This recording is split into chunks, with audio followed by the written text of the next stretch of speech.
અંગ્રેજી ધોરણ 10 પોયમ 3 અને 4 આપણી ત્રીજી કવિતા છે જેના કવિ છે brook મ્યુલર.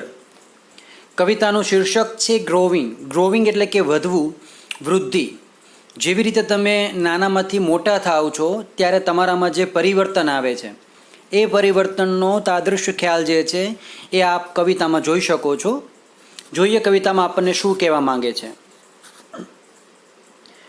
I am living now to slay the foe. સ્લેનો અર્થ થાય છે કોઈના પર વિજય મેળવવો અને ફોનો અર્થ થાય છે શત્રુ. હું અત્યારે જઈ રહ્યો છું શત્રુઓ ઉપર વિજય મેળવવા માટે. Fight the battles high and low. નાના અને મોટા યુદ્ધો જે છે યુદ્ધોને લડવા માટે હું જઈ રહ્યો છું. I am leaving mother hear me go. માતા, હું જઈ રહ્યો છું, મને સાંભળો. Please wish me luck today. મને શુભેચ્છા આપો કે આજે હું જે કંઈ યુદ્ધ કરવા જઈ રહ્યો છું એમાં હું સફળ થાવ. I have grown my wings. મેં મારી પાંખો જે છે એ વિસ્તારી દીધી છે, વધારી દીધી છે. I want to fly. હું ઉડવા માંગુ છું. Seize my victories where they લાય.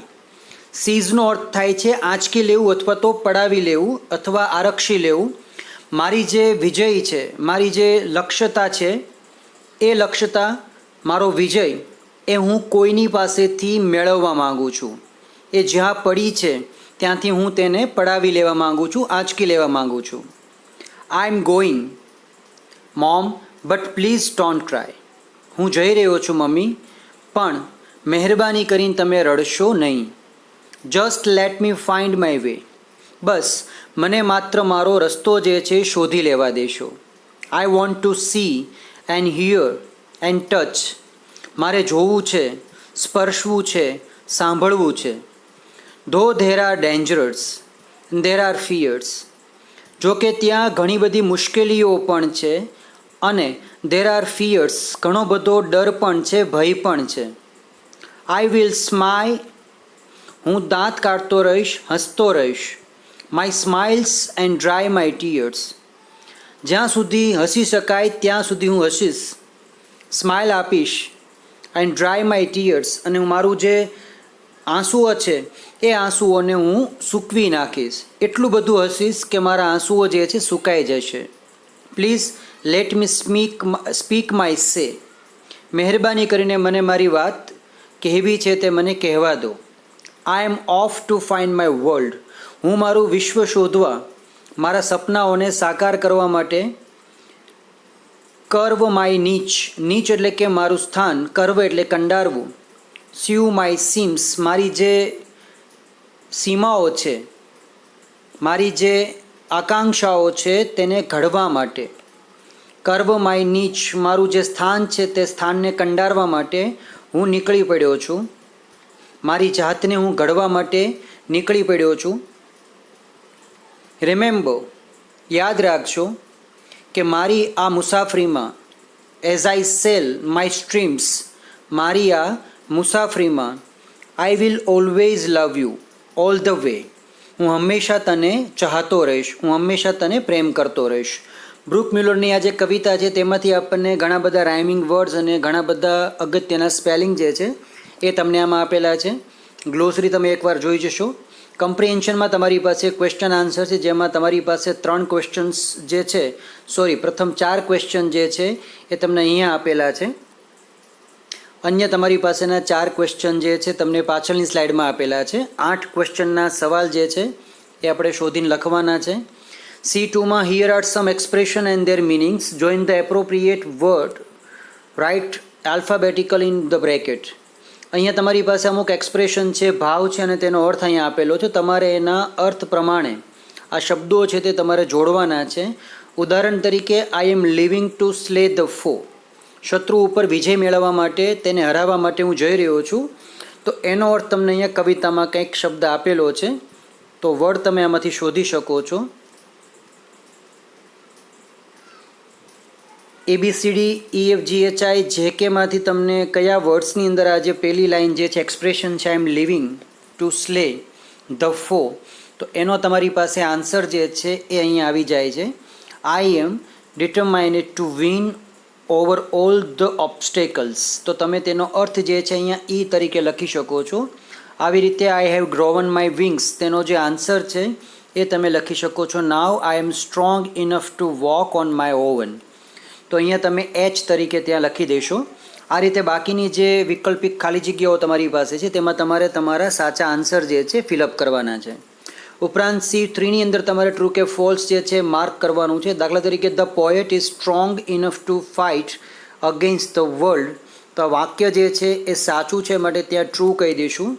અન્ય 5 જે છે એમાંથી તમારે 4 જે છે જાતે કરવાના છે. C4 કે translate this poem into Gujarati keeping its form as a poem, કે તમે બની શકે તો આ કવિતા જે છે તેનું ગુજરાતી કરો, તેનો અર્થ જે છે તેમાં જળવાઈ રહેવો પડે. And what would you tell your mother or father when you want to be independent. તમે જ્યારે સ્વતંત્ર થવા માંગો ત્યારે તમે તમારા પપ્પા મમ્મીને શું જણાવશો એ તમે તમારા વિચાર જે છે એમાં લખી શકો છો. તો આ કવિતા તમારી પાસે હતી 3જા નંબરની.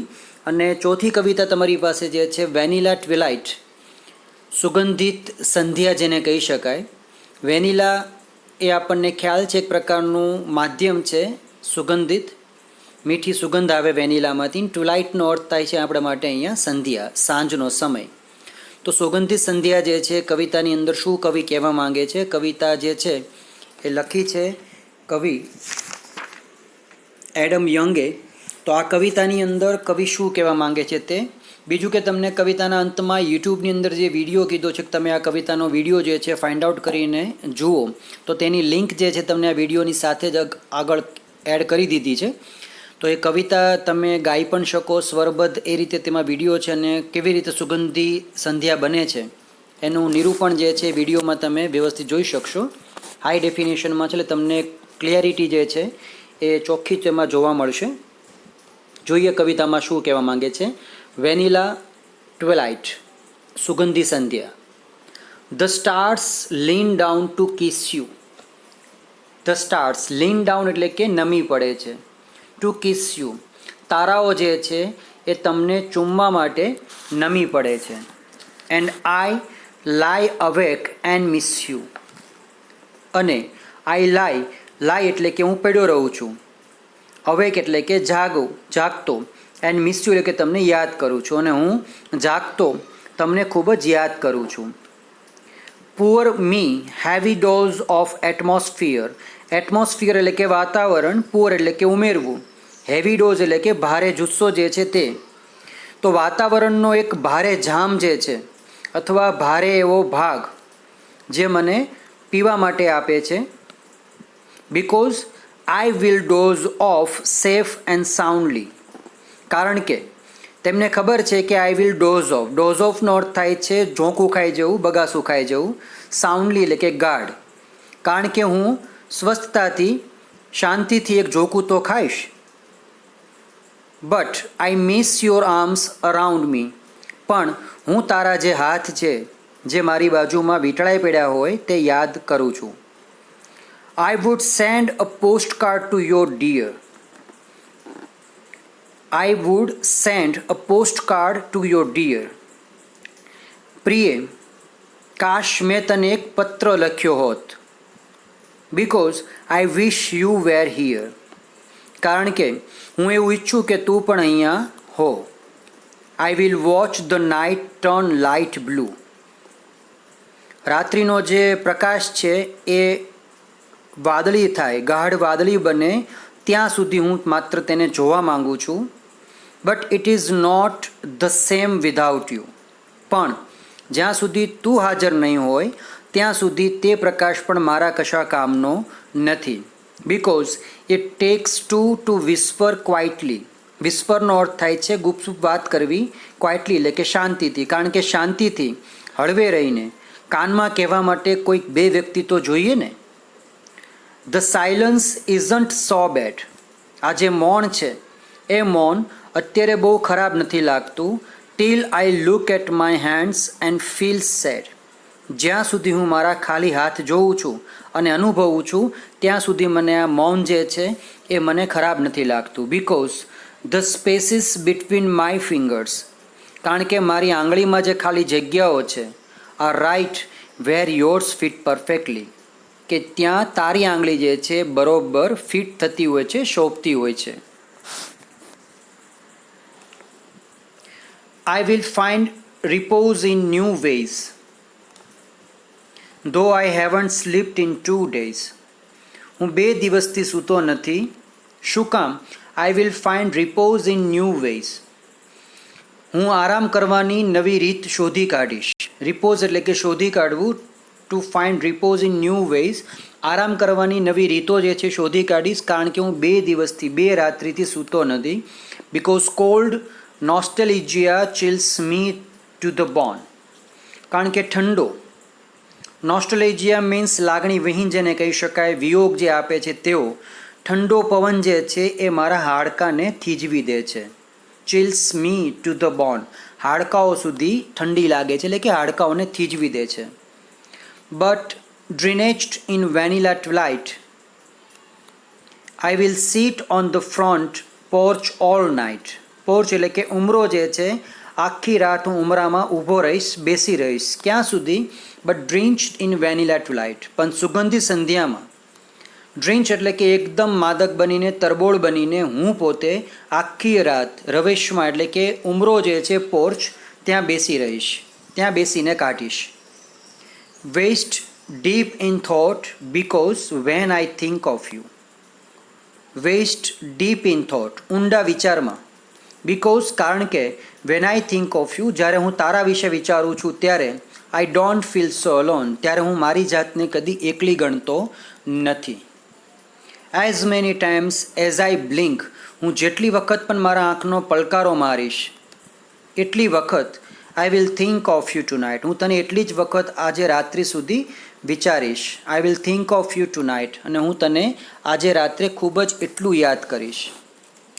Van violet eyes get brighter, વાયોલેટનો અર્થ થાય છે જ્યારે આખી રાત જે છે, violet right eyes get brighter, જ્યારે આખી રાત ચમકતી હશે. જાંબુડિયા રંગની રાત કહી શકાય, પણ તમે ચંદ્રમાં હોય તો ત્યારે આ રાત જે છે જાંબુડિયા રંગની કહી શકાય, અથવા એ પ્રકારનું સંધ્યાનું વાતાવરણ એ વાત કરી કવિએ. તો જ્યારે રાતી જે છે આંખો ચમકતી હશે, and heavy wings grow lighter, અને જ્યારે પાંખો જે છે ભારે પાંખો એકદમ હળવી લાગશે. I will taste the sky, ત્યારે હું આકાશમાં ઉડીશ. એન્ડ ફીલ અલાઇવ અગેન, અને ફરી વખત હું આકાશમાં જીવંત હોવાનો અનુભવ કરીશ. And I will forget the world that I knew, અને હું જે જગતને જાણું છું એ જગતને હું સંપૂર્ણ ભૂલી જઈશ. બટ આઈ સ્વેર, પણ હું તને વચન આપું છું, પ્રોમિસ કરું છું, આઈ વોન્ટ ફર્ગેટ યુ, પણ હું તને તો નહીં જ ભૂલું. Oh, if my voice could reach back, અરે જો મારો અવાજ ભૂતકાળમાં એટલે કે પાછો જઈ શકતો હોત, ઇન ધ પાસ્ટ, ભૂતકાળમાં પાછો જઈ શકતો હોત, I will whisper in your ear, તો હું તારા કાનમાં હળવેકથી એટલું જ કહેત, oh darling I wish you were here, અરે મારી વાલી, અરે પ્રિય, કાશ તું અહીંયા હોત. આ જે કવિતા છે, go YouTube and search for Oval city and listen to this song. તો આની જે લિંક જે છે એ તમને આ વિડીયોની અંદર સાથે આપેલી છે, તમે તે પણ સર્ચ કરીને ગીતનો સ્વાદ આહલાદ માણી શકો છો. ગ્લોસરી તમારી પાસે શબ્દો છે બધા ખાસ એકવાર જોઈ લેવાના છે. સાથે કોમ્પ્રિહેન્શનમાં છે કે which line did you like the most, કઈ પંક્તિ તમને આ કવિતામાં સૌથી વધુ ગમી. Underline those 4 to 5 lines, what is special about those line. તમારે આ કવિતાની જે પંક્તિઓ તમને જે ગમી છે 4 થી 5, એના વિશે તમારે વિસ્તૃત કહેવાનું છે. એક્સપ્રેશન ઓર મિનિંગ, એનો ભાવ અથવા તો અર્થ કહેવાનો છે. Write E for expression and M for meaning at the end of each line. Second છે કે make a list of creative or imaginary expressions, સર્જનાત્મક અથવા તો કાલ્પનિક જે ભાવનાઓ છે, વિભાવનાઓ છે, એની તમે આ કવિતાના આધારે યાદી કરો. ઉદાહરણ તરીકે સ્ટાર્સ લીન ડાઉન, તારાઓ જે છે નમી પડે છે. ડોઝ ઓફ એટમોસ્ફિયર, વાતાવરણનો આટલો ઉમદા ભારે ડોઝ, ભારે ઝોંક આપવાથી, જામ પીવડાવવાથી તારાઓ પણ જે છે એ નમી પડ્યા છે તેવી કલ્પના કરી છે. અલંકારિત સૃષ્ટિ છે, અલંકારિત વાત અહીંયા કવિતામાં કરી છે. ત્રીજું, find out the antonyms of these words from the poem. કવિતાના આધારે તમે નીચેના શબ્દોના વિરોધી શબ્દો જે છે એ શોધીને લખવાના છે. C4માં tick mark true of false, સાચા કે ખોટાની તમારે નિશાની કરવાની છે. અહીંયા તમારી પાસે કુલ 8 એવા ખરા ખોટા આપેલા છે. અને લાસ્ટ એક્સરસાઇઝ તમારી પાસે છે કે જેમાં answer the question in the brief. ટૂંકમાં તમારે કવિતાના આધારે સવાલનો જવાબ આપવાના છે. રાઇમિંગ વર્ડ્સ સાથે તમારી પાસે આ કવિતાના 8 ક્વેશ્ચન્સ છે. તો પરીક્ષામાં પરીક્ષક જે છે તમને 4 અથવા તો 8 પંક્તિના આધારે કે કોઈક નાનકડી સ્ટેન્જાના આધારે તમને આના પ્રશ્નો પૂછી શકે છે. તો પ્રશ્નોના જવાબ જે છે શોધી લખીને યાદ રાખવાનો ખાસ પ્રયત્ન કરવાનો છે. બની શકે ત્યાં સુધી નવનીતનો ઉપયોગ આપણે બને એટલો ઓછો કરશું. પંક્ચ્યુએશન જે છે, કેપિટલ સ્મોલની ભૂલ બને એટલી ઓછી રાખવાની છે. જવાબો જે છે તમારા વ્યવસ્થિત રાત્રિના 9 વાગ્યા સુધીમાં મળી જાય તેવો ખાસ પ્રયત્ન કરવાનો છે. અને આજના વિડીયોની અંદર આપણને કોઈ શબ્દ, કોઈ સ્પેલિંગ જો ન સમજાયો હોય તો આપ ચોક્કસથી મને જણાવશો, મને વોટ્સએપ કે કોમેન્ટ કરી દેશો.